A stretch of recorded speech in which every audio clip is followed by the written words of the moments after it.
결혼식을 잔뜩 준비하고 결혼 생활을 전혀 준비하지 않아서 결혼하자마자 파탄에 이르는 사람이 있습니다.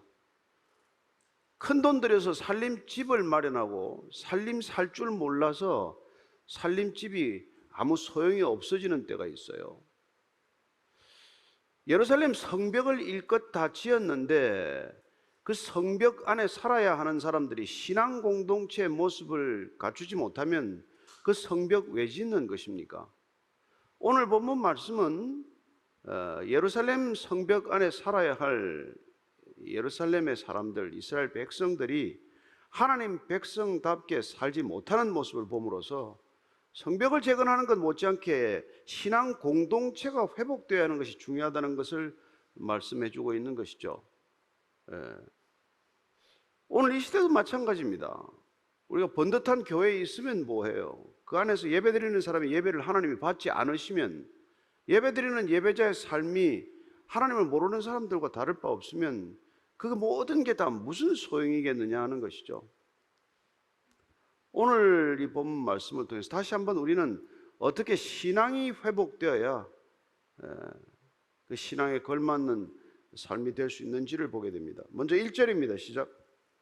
그때 백성들이 그들의 아내와 함께 크게 부르짖어 그들의 형제인 유다 사람들을 원망하는데, 그때는 뭐 성벽이 완공된 때를 말하지 않습니다. 시간이 흐른 뒤인데 느헤미야가 총독으로 부임한 지 한 12년째 되는 때를 지금 가리키고 있는데, 이때 지금 백성들이 그들의 아내와 함께 크게 부르짖는다고 되어 있어요. 남편과 아내가 함께 부르짖을 만큼 상황이 위중하다는 것이고 어렵고 힘들다는 얘기겠죠. 백성들이 원성이 자자하다는 얘기입니다. 형제인 유다 사람들을 원망하다고 되어 있는데, 가난한 사람들을 백성들로, 조금 부유한 사람들을 유다 형제들로 이렇게 지칭하고 있는 겁니다. 결국 가난한 자와 가진 자들, 가난한 자들과 부자들 간의 갈등이 크게 증폭이 되어서 사람들이 원성이 자자하고 부르짖는 소리가 커졌다는 거예요. 주로 두 가지 이유를 우리가 찾을 수 있습니다. 첫째는 계속해서 유입되는 이스라엘로 돌아오는 귀한 백성들의 숫자가 점점 늘어나는 것이고, 돌아와서도 살 근거나 삶의 터전이나 이런 것들이 부족하기 때문에 사람들이 늘어날수록 상대적으로 오히려 빈곤이 커지는 것이죠. 가진 사람보다는 갖지 않은 사람들이 더 많아지는 겁니다. 또 하나는 계속되는 흉년 때문에 점점 삶이 더 팍팍해지는 것이죠. 그래서 기근과 갈등은 같이 가게 되어 있지 않습니까? 가난과 이 갈등은 늘 함께 가는 거란 말이죠. 이게 어느 정도 감당할 수 있는 수준이 있고 감당할 수 없는 위험 수위를 지나게 되면은 무슨 밀란이 난다든지 폭동이 난다든지 이렇게 되는 것이죠. 혁명이 난다든지. 지금 아슬아슬한 지경에 이르렀다는 것입니다. 일껏 성벽은 지었는데 신앙 공동체로서의 모습은 아주 지극히 위태로운 지경에 빠졌다는 것이죠. 왜 이렇게 가난한 사람들이 이렇게 많아진 것입니까? 가난해진 걸 그냥 내버려 두게 되었기 때문에 그런 것이죠. 여러분, 언제 어디나 가난한 사람들은 있어요. 어느 시대나 어느 나라나 가난한 사람들이 없는 곳은 없습니다. 그러나 그 가난한 것을 내어버려 두자, 그냥 방치하지 말라는 게 성경의 입장이에요.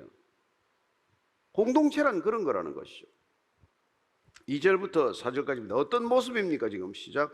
어떤 사람은 말하기를 우리와 우리 자녀가 많으니 양식을 얻어먹고 살아야겠다고, 어떤 사람은 말하기를 우리의 밭과 포도원과 집이라도 저당 잡히고 이 흉년에 곡식을 얻자고, 어떤 사람은 말하기를 우리는 밭과 포도원으로 돈을 빚내서 왕에게 세금을 바쳤도다. 자녀가 많아서 양식을 먹고 살 길이 없기 때문에 얻어먹고 살 수밖에 없게 되었다. 밭이나 포도원이나 뭐 이런 게 있으면은 그걸 저당을 잡히고, 그리고는 빚을 내서 살아가는 수밖에 없게 되는 것이죠. 당시 삶을 이렇게 이제 자세하게 그려놓은 것입니다. 심지어 그렇게 기근이 들고 어려운 사정이 됐음에도 불구하고 세금을 감면해 주지 않아서, 세금 낼 돈이 없어서 빚을 내서 세금을 내는 일이 있었다고 기록하고 있습니다. 그러니 뭐 당연히 원성이 그칠 날이 없겠죠. 어떻게 빚을 내서 세금 냅니까? 그렇게 먹고 살 수가 없는 세상이 되고 만 것이죠. 그리고 또 사실은 이 성벽 공사라는 게 두 가지 이 어려움을 끼치는 것 아니겠어요? 일해서 벌어먹고 하라 해서 사람들도 그 공사 현장에 투입이 되면은 본인들이 일해서 먹고 살 시간이 부족해지잖아요. 일자리가 부족해지지 않습니까? 그러니까 성벽 공사 그 자체도 또 큰 부담이 되는 것도 현실이었을 것이에요. 그러니 시간이 지나면서 어려움이 가중되었다는 것을 알 수 있습니다. 5절입니다. 시작. 우리 육체도 우리 형제의 육체와 같고 우리 자녀도 그들의 자녀와 같거늘 이제 우리 자녀를 종으로 파는도다. 우리 딸 중에 벌써 종된 자가 있고 우리의 밭과 포도원이 이미 남의 것이 되었으나 우리에게는 아무런 힘이 없도다. 아니 사람 몸으로 살아가는 이 육신이야 다 누군들 의식주의 필요에 자유로운 사람이 어디 있어요? 또 자녀 기르는 사람들이 어떤 집집이 자녀들이 귀중하지 않습니까? 그러나 돈이 없어서 자녀를 먹일 수가 없으면 어떻게 돼요? 부모 마음이 어떻겠어요? 근데 이걸 듣고 난 이제 이 느헤미야의 반응이에요. 이런 일에 대해서 느헤미야는 어떤 반응을 보였을까요? 6절 7절입니다. 시작. 내가 백성의 부르짖음과 이런 말을 듣고 크게 노하였으나 깊이 생각하고 귀족들과 민장들을 꾸짖어 그들에게 이르기를 너희가 각기 형제에게 높은 위조를 취한듯하고 대회를 열고 그들을 쳐서 백성들이 부르짖는 것 또 이런 원성의 말들을 듣고 그는 우선 크게 노했다고 되어 있어요. 분노한 겁니다. 분노한 것. 분노에 대한 성경의 입장은 분명해요. 분노하지 말라는 거, 형제에게 분노하는 자마다 심판을 받을 거라고 말합니다. 그렇잖아요? 마태복음을 보면 형제들에게 나가라 하거나 형제들에게 분노하는 자마다 심판을 받을 거다. 형제에게 분노하지 말아라. 그렇게 말씀하신 주님은 그럼 정작 분노하지 않았습니까? 예루살렘 성전이 강도의 소굴로 변한 것을 보고 그분께서는 분노하지 않으셨어요. 개인적인 일로 분노하셨습니까? 아니죠. 성전이 그렇게 타락한 것을 보고 그분께서는 분노하셨습니다. 그래서 분노하지 말라는 게 여러분 형제들에게 개인적인 일로 사적인 일로 그런 일들은 분노하지 말고 그런 일들은 하나님께 원수 갖는 것 맡겨놓으라고 하셨지만 그러나 사회적인 공의를 회복해야 하는 일 하나님의 나라를 위해서 우리가 당연히 회복해야 할 그런 정의와 공의에 있어서는 분노할 일에 분노하라는 입장이죠. 필요하다는 거 아닙니까? 그리고 지금 이 높은 이자를 취하고 있다는데 높은 이자는 동족들에게 못 받게 되어 있는 게 레위기의 규정이에요. 레위기 25장 35절 37절입니다.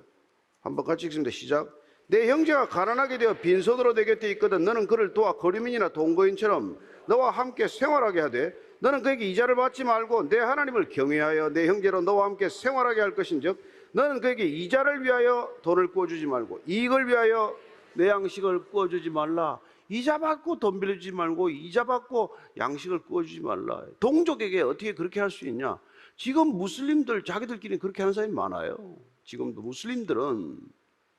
그러나 이방인들에게는 이자를 받아도 좋다고 되어 있죠. 내 형제 자매에게 어떻게 그렇게 이자를 받고 돈을 구워주느냐? 그렇게 말하는 것입니다. 예. 근데 지금 보니까 현실은 어때요? 그 말씀대로 하지 않았다는 거예요. 그냥 무시한 거죠. 여러분 꾸는 사람들이 형편이 넉넉한 사람들이 누가 꿉니까? 다 지금 쪼들려서 돈을 꾸는 사람 아니에요?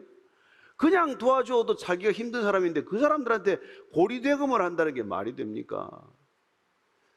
예. 근데 이 지금 바벨론에서 포로 생활하다가 돌아온 사람들이 지금 또 그런 삶을 또 살고 있는 거예요. 얼마나 참 지독합니까? 죄성이란, 인간의 죄악의 뿌리란, 인간의 탐욕이란 얼마나 고질병입니까? 어떻게 살다가 돌아왔습니까? 그 같은 종살이 하면서 얼마나 서로 서러움을 겪었습니까? 돌아오면 서로 위하고 서로 사랑하고 서로 섬겨도 살기가 팍팍한데 또 그 사람들을 착취하는 삶을 살았다는 것이죠. 이게 참 어이없는 일입니다. 그러니까 이게 지금 이런 말을 듣고 막 뭡니까? 느헤미야가 그냥 분노한 거란 말이에요. 분노할 일에 분노하라는 거예요. 어떻게 보면 분노할 일에 분노해야 여러분 고쳐질 일이 고쳐질 거 않겠어요? 화를 내야 할 일에 화를 내고, 책망할 일을 책망하지 못하기 때문에 어쩌면 뭐 이게 정말 아무것도 달라지지 않는 일이 생길 수 있겠죠. 그러니까 여러분, 공의와 정의와 형평을 잃어버리게 되면 궁극적으로 본인이 가지고 있는 소유도 누릴 수 없는 사회적 여건과 환경을 만들고 마는 것이죠. 그러니까 남을 돕는 게 꼭 남을 위한 것만입니까? 우리가 약자를 돕는 것, 사회적 약자를 생각하는 것은 결국 공동체성을 위한 것이고, 공동체가 함께 잘 되지 않으면 누군가 소수의 잘 되는 것만으로는 공동체성이 유지될 수가 없기 때문에 성경은 지극히 공동체성을 강조하고 있다는 것을 알 수 있습니다. 왜 그렇게 중보 기도를 합니까? 왜 그렇게 여러분 열방까지 품고 기도를 합니까? 무엇 때문에 사회적 각 영역을 놓고 기도합니까? 교회 하나 잘 세워진다고 이 세상이 잘 되는 게 아니란 말이에요. 교회로부터 일은 시작되어야지만은 교회로부터 그 사람들이 뿜어져 나가서 각 영역을 우리가 말하는 그 TMC, 텐트 메이커 처치로 만들어가기 위해서는 결국은 하나님의 말씀대로 살고자 하는 열망이 불일 듯 일어나야 하고, 하나님이 싫어하는 것, 하나님이 진노하는 것에 대한 분노를 우리도 함께 품어야 그 세상에 곳곳에 썩어 문드러지는 것들에 대해서 조치가 일어나지 않겠습니까? 그게 지금 느헤미야가 지금 이제 잔뜩 화가 난 거예요. 어떻게 그럴 수가 있냐? 어떻게 그렇게 고리대금을 할 수 있냐? 어떻게 동족들에게 그렇게 높은 이자를 받냐? 이 어렵고 먹고 살기가 어려운데 어떻게 자식을 팔겠다는 사람이 자식을 데려왔다고 그 자식을 종으로 사줄 수가 있니? 그걸 그렇게 얘기하는 거죠. 그래서 8절 말씀은 이렇게 말합니다. 그들에게 이르기를, 우리는 이방인의 솔잎한 일인 우리 형제 유다 사람들 우리의 힘을 다하여 도로 찾았거늘 너희는 너희 형제를 팔고자 하느냐? 더구나 우리의 손에 팔리게 하겠느냐 하며 그들이 잠잠하여 말이 없기로, 우리는 이방인들의 손에 팔린 형제들을 도로 되찾아왔다. 바벨론 땅에 종으로 팔려간 자들을 우리 그 주인들한테 우리는 최선을 다해서 우리가 지불해야 될 것을 지불하고 그들을 돌이켜서 데리고 고국 이스라엘 땅으로 돌아왔는데 어떻게 그렇게 종에서 풀어준 사람들을 또 종으로 삼을 수 있겠느냐라고 말합니다. 우리는 이런 말씀을 들으면 남의 일처럼 들어서는 안 되는 것이죠. 예수님께서 그분이 십자가에서 우리를 사지 않았습니까? 우리의 몸값을 치르고 우리를 죄로부터 건져놓지 않았습니까?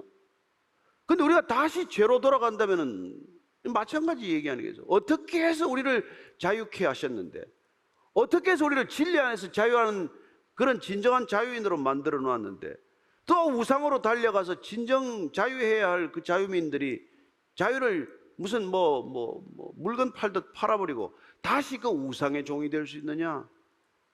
어떻게 사놓은 백성인데 그 백성들이 다시 종이 될 수 있느냐? 그러니까 우리가 누리고 있는 이 자유의 가치, 우리가 풀려난 것에 대한 진정한 기쁨과 감격, 그걸 잃어버리게 되면은 여러분 또 옛사람, 옛버릇, 옛 관계로 돌아오고 마는 것이죠. 단호할 땐 단호해야 되는 것이죠. 그 지금 이 느헤미야가 보면 그렇습니다. 깊이 생각하고 귀족들과 민장들과 이 지도층들, 가진 자들, 유력자들, 힘 있는 자들, 어떻게 보면 토호 세력과도 같이 이제 뿌리를 내리기 시작하는 자들, 이 자들하고 여러분 관계가 틀어지면 아무 일도 못 합니다. 지방 행정장관이나 여러분들 잘 아시겠지만은 토호 세력들과 관계가 이렇게 틀어지게 되면은 하나에서 10까지 되는 일이 없어요. 크고 작은 정책 하나도 집행 못 합니다. 느헤미야도 깊이 생각한 것이죠.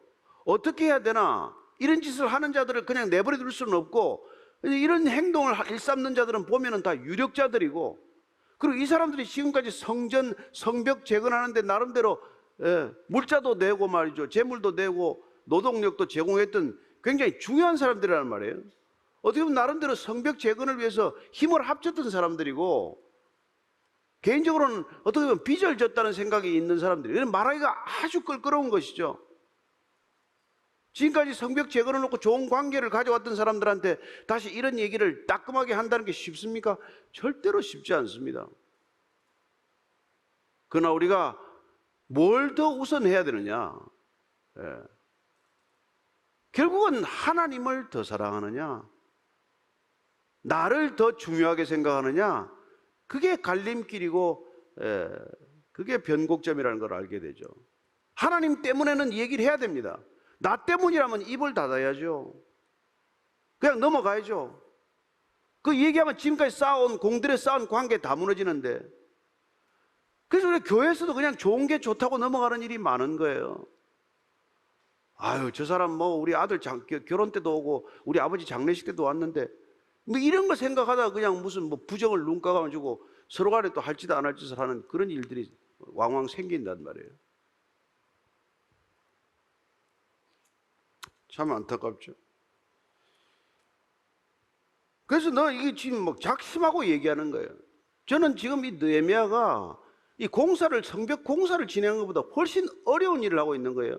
여러분, 집 짓는 게 어렵습니까? 사람 짓는 게 어렵습니까? 무너진 담 수축하는 게 어렵습니까? 무너진 인격을 수축하는 게 더 어렵습니까? 여러분, 늘 보이지 않는 게 더 어렵단 말이에요. 그게 지금 이게 지금 성벽 재건 공사 사이에, 본문 사이에 끼어들어 있는 삽입된 본문이에요. 이거 나중에 얘기하지 왜 중간에 끼었습니까? 성벽을 재건하는 거나 공동체를 재건하는 것은 동일한 맥락 속에 일어나는 사건이라는 것입니다. 그건 분리될 수 없는 일이에요. 건물 따로 사람 따로 하다가 여러분, 이 시대 교회가 변질되고 만 것 아닙니까? 보이는 건물과 그 안에 있는 사람은 하나여야 한다. 어떤 동일한 어떤 원리를 가지고 세워져야 하는 것이죠.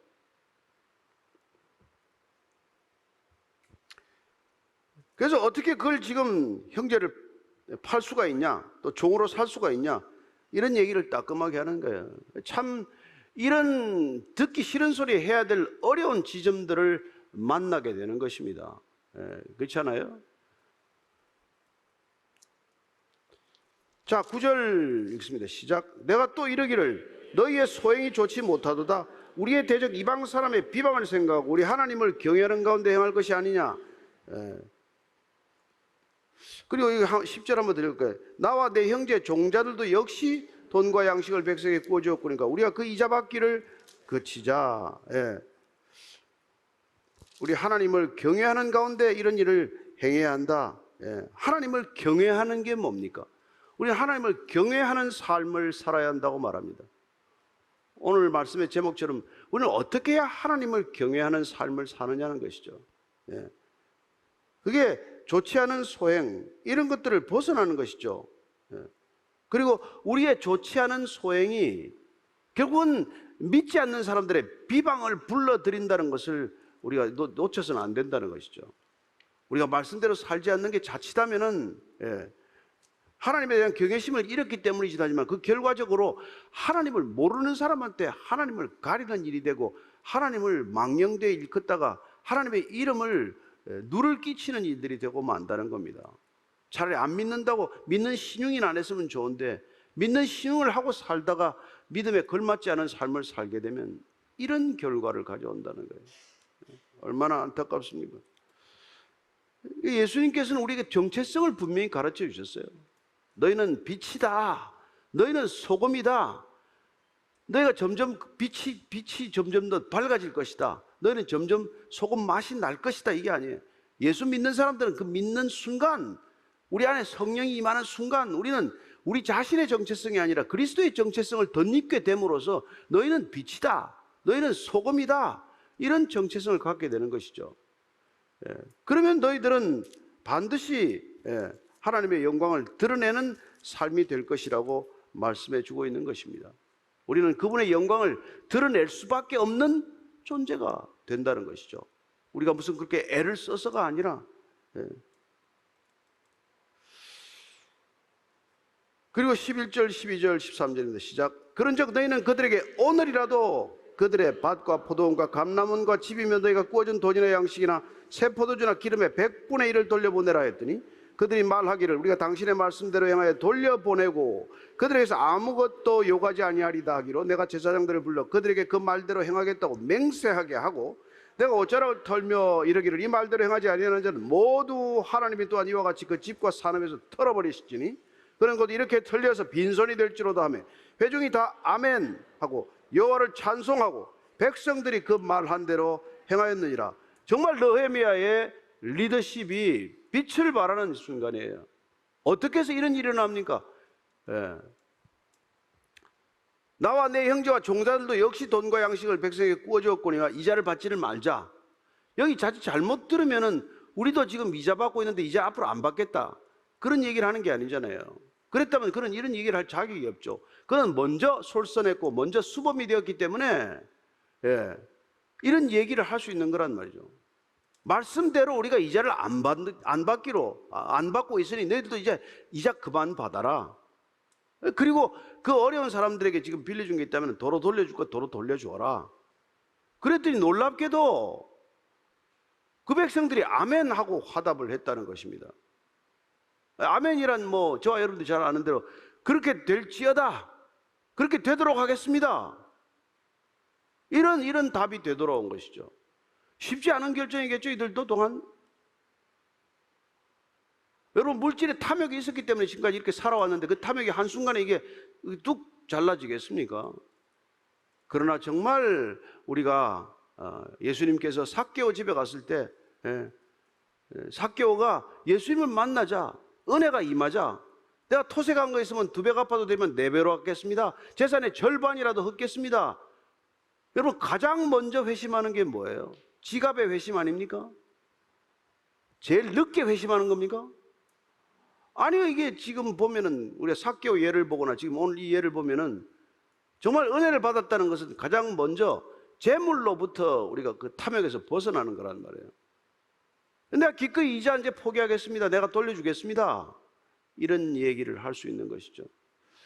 오늘 우리는 이 말씀을 읽으면서 느헤미야의 지도력, 다시 한번 빛을 발하는 그 지도력에 주목하게 됩니다. 성벽 공사만 잘 지은 것이 아니라 공동체를 재건하기 위하여, 공동체, 신앙 공동체 회복을 위해서 무너져 있는 관계를, 공동체 속의 관계를 회복하기 위해서 그는 먼저 자기 권리를 내려놓았던 사람이다.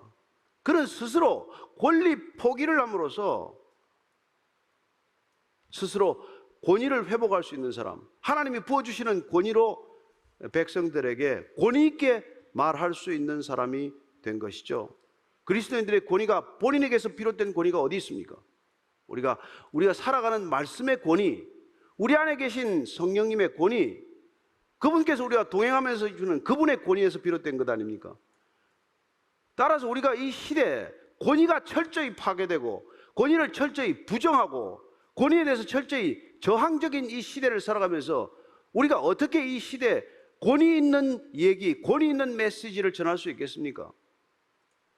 우리가 스스로 권리를 포기할 때, 우리의 권리를 내려놓을 때, 우리가 누릴 수 있는 것을 스스로 자제할 때, 그때 우리는 비로소 얘기할 수 있는 근거를 갖게 되는 것이고, 그때도 우리의 얘기를 하는 것이 아니라 우리 안에 계신 성령님의 음성을 쫓아서 그분의 말씀으로 그분의 얘기를 전할 때 이 권위가 무너진 세대도 권위에 순복하게 되는 일이, 기적 같은 일이 생길 줄로 믿습니다.